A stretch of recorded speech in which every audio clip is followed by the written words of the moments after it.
Aí, decidindo não desistir, mas mudar de trincheira, usar estratégia, eu me inscrevi para fazer um mestrado em Harvard. Única universidade em que eu me inscrevi. Fui aceito, passei pelo processo seletivo, fui aceito. E aí eu passei por um novo momento de decisão. E aí, vou ou não vou? Fui me aconselhar com o meu pastor. Disse, pastor, eu estou líder de célula, líder de Ministério de Casais. Acabamos de fazer uma viagem missionária para Palmas, no interior do Paraná. Será que eu devo ir para lá realmente? Eu quero, acho super Financeiramente legal, bem. mas eu não quero desestabilizar a minha vida que está muito equilibrada. Tô casado, bem, nosso casamento, tô fazendo exercício. Tem Sabe filhos? quando sua vida tá equilibrada? Meu primeiro filho veio em 2013, um pouquinho depois. Uhum. E passei por um processo de oração, ainda tinha receio de ir para lá e acabar virando minha vida só estudo, porque lá é um parque de diversões para quem gosta de estudar.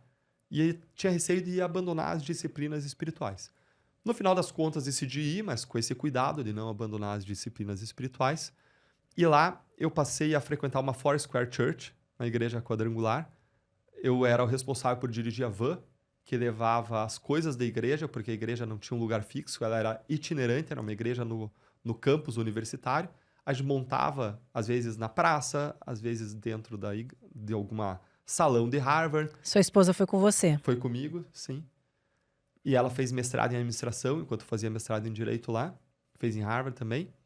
E lá eu passei a fazer parte também de um grupo de estudo bíblico que a gente se reunia uma vez por semana, que era, salvo engano, quarta ou sexta, que era o grupo chamado Homens de Valor. É um estudo que tem da Foursquare Church, Men of Valor.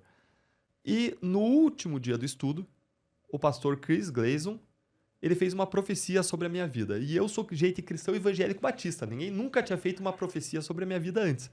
Não sei na igreja de vocês o quanto comum é isso, mas a gente tem as duas linhas. Não é comum. Nós somos protestantes, históricas. Nós adotamos as confissões históricas, nós cremos...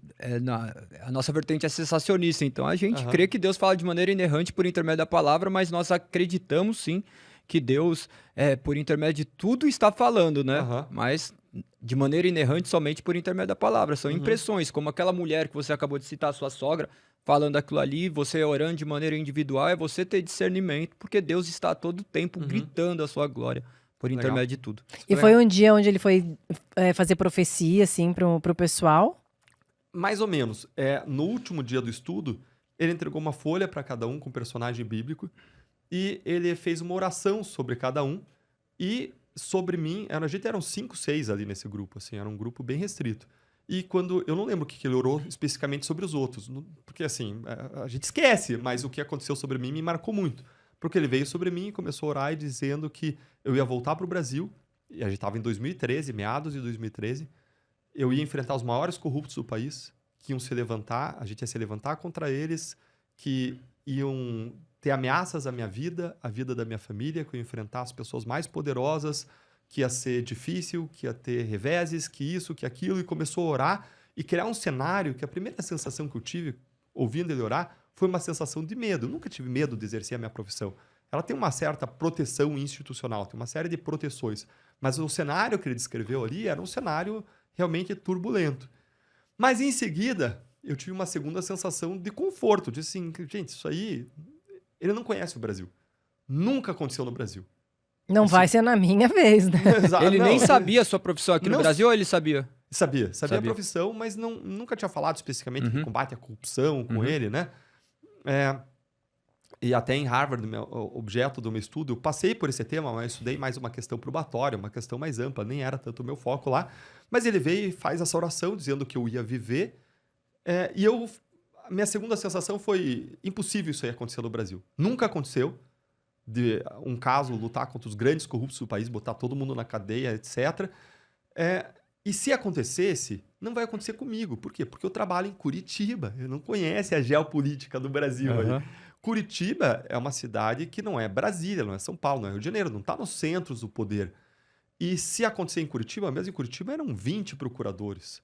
Então, qual é a chance de acontecer comigo? No Brasil são 1000 e pouco procuradores. Cara, vou guardar isso no meu coração com uma linha de princípio. Que ano que foi? Volto para o Brasil e luto por justiça. 2013. 2013.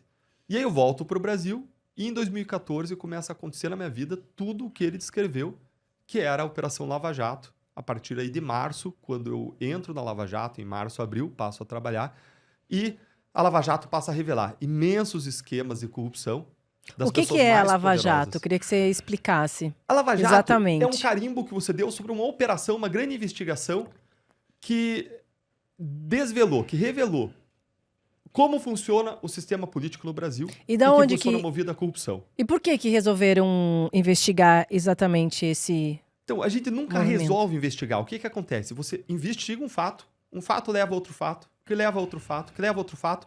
E aí, nesse grupo, me abriram a oportunidade da gente criar uma força-tarefa e eu indicar algumas pessoas para fazerem parte dessa força-tarefa.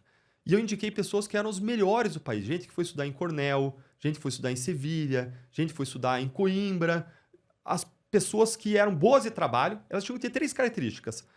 Conhecimento, boas de trabalho, de botar a mão na massa, a gente precisava de amassador de barro, não gente que fosse estrelinha, e gente que sabia se relacionar, que era boa de relacionamento. Esses eram os 3 critérios. E eu formei uma equipe no começo de 6 procuradores, com um grupo de assessores. Depois foi subindo, foi até 20 procuradores. Qual foi no a auge. fagulha para Lava Jato? Foi um caso de um investimento de dinheiro que depois já descobriu que tinha vindo do Mensalão, numa empresa de Londrina, vinculada a Alberto Youssef e José Janene. Tinha um esqueminha ali, e como os casos de lavagem de dinheiro do estado do Paraná correm numa vara especializada em Curitiba, correram na vara do Sérgio Moro, eu era o procurador que estava atuando ali, a gente montou o time porque envolvia 4 grandes doleiros e suas organizações criminosas. O que um doleiro faz? Ele lava dinheiro, basicamente. O que é lavar dinheiro? É pegar dinheiro do crime, dinheiro sujo, e fazer com que esse dinheiro tenha uma cara limpa. Você lava ele para que a pessoa possa usar, parecendo que ele ganhou em uma atividade lícita ou legítima. E a gente passou a investigar, e uma coisa foi levando a outra, até que a gente bateu na Petrobras. E quando bateu na Petrobras, a gente prendeu o Paulo Roberto Costa, prendeu o Alberto Youssef, e aí vieram as primeiras delações premiadas. A delação premiada, a colaboração, não era uma coisa comum no Brasil, era uma coisa muito rara. O caso que mais tinha acontecido era um caso que se chamou Banestado, que aconteceu lá em 2004, 2005, 2006, em que eu tinha trabalhado com outras pessoas que eu chamei para trabalhar na Lava Jato. Ou seja, era da nossa área de experiência, a gente era quem mais tinha feito isso no Brasil, embora fosse muito raro isso acontecer, e a gente passou a fazer acordos de colaboração premiada em série. O que isso significa? Você pegava o cara por um fato A. Ele vinha e ele falava B, C, D, E, F, G, H, I, J, falava outros 20 crimes que ele cometeu. Vocês fazem uma proposta para ele. Se você falar, você Se tem você os trouxer os fatos, as provas que você tem, se você devolver o dinheiro que você desviou, e se você submeter voluntariamente a uma pena reduzida, a gente faz esse acordo com você. A gente reduz a pena, mas tem que trazer os fatos, devolver o dinheiro, trazer provas, e isso permitia a gente multiplicar a investigação. Caramba. Você trocava a pena inteira de uma pessoa, um pedaço da pena inteira de uma pessoa, para você conseguir punir outras 20, Para outras 30. desfragmentar toda a quadrilha. Para vocês que não Exatamente. entendem o que ele está falando da questão jurídica, vou tentar traduzir um pouco. Ele é doutor, então é muito mais abrangente. Eu imagino como passa na cabeça dele por eu ter vindo dessa área jurídica. Quando eu perguntei da fagulha, eu imaginei que ia esclarecer, porque eu conheço a cabeça da minha esposa e também converso muito com o povo leigo. O que acontece? É como se estivesse acontecendo qualquer coisa. Sabe quando você pega uma mensagem do seu... Você tá com o seu marido num relacionamento normal, daí você vê que ele fugiu alguma coisa do padrão. Você vai olhar, calma aí, chegou na fatura, aqui um lugar longe de casa, ele não costuma ir ali. Daí você vai verificar o que tem nessa fatura. Daí você vê o que tem nessa fatura, você pega e liga. Na hora que você vê, tá escrito... futebol, mas você vai ver, é uma casa de prostituição. Daí você vê da casa de prostituição, você começa a fazer essas ligações. É mais ou menos isso que aconteceu com a Lava Jato.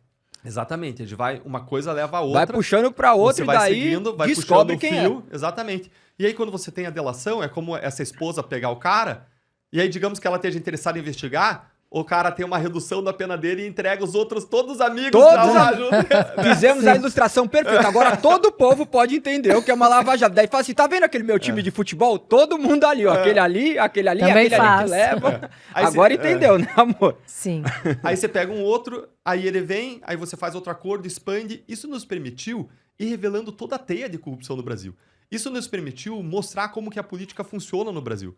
Uma única empresa delatou 415 políticos de 26 partidos. Caramba. 415. Uma empresa, 415 políticos e 26 partidos. quase todos os partidos do Brasil, uma empresa. E a empresa não era o centro do esquema. O centro do esquema eram os partidos políticos. Qual era o grande sistema que a Lava Jato desmontou? Os partidos políticos e políticos em posições chaves escolhem para chefiar órgãos públicos pessoas incumbidas de arrecadar propinas. Uma vez essas pessoas assumindo as suas posições, elas vão vender licenças, fraudar contratos em benefício de empresas que concordam em pagar propinas em troca de lucros extraordinários. E isso gera um caminhão de dinheiro. E a grande questão é para onde que vai esse dinheiro? Uma parte vai para o bolso dos envolvidos. Sérgio Cabral tinha 300 milhões de reais em contas no exterior. Ele tinha diamantes, joias, barras de ouro, dinheiro desviado. Ele teve que devolver tudo? Ele teve que devolver tudo. Ele foi uma pessoa que fez um acordo com a polícia e devolveu tudo. Tudo, pelo menos, até onde ele confessou, né? Tudo que se descobriu que ele fez. Agora, A presunção de inocência no Brasil também é complicado, né? O ordenamento tem todo jurídico, um sistema né, muito difícil. que protege muito a criminalidade. Protege muito a Porque criminalidade. todo mundo é considerado inocente até que se prove o contrário. Até o trânsito e julgado da sentença. E até acontecer isso, tem milhares de artifícios jurídicos que são Recursos usados. sem fim. Os recursos nunca acabam.